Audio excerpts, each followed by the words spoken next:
Umar, R.A., narrates that while we were in the company of the Holy Prophet PBUH, that a person came. He was wearing milky white clothes. His hair was extremely black.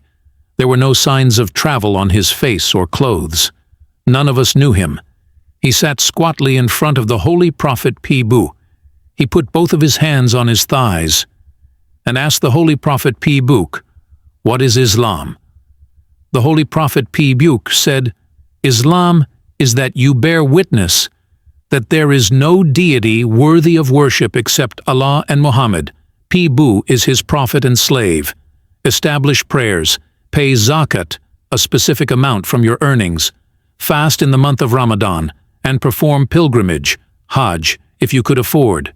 He, agreeing with the Holy Prophet PBUH, said, "You are right." We were surprised that he asked as if he knew not, and was also affirming as if he knew it all. He then asked, "Tell me about faith." The Holy Prophet PBUH said, "Faith is that you believe in Allah, His angels, divine books, His messengers, Day of Judgment, and you also believe in fate and its being good or bad." He again asked, "What is favor, boons, blessings?"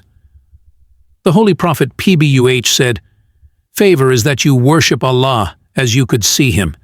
If you could not have this feeling, then know that He sees you." Then he said, "What about the doomsday?" The Holy Prophet PBUH said, "The person asked knows no more than the inquirer." He then said, "Let me know about his signs." The Holy Prophet PBUH said, "The slave woman will give birth to her owner. You will see barefooted, naked, and destitute grazers feeling proud of getting skyscrapers constructed." Hazrat Umar, R.A., said that person departed having asked those questions. After a while, the Holy Prophet PBUH said, "Umar, do you know who he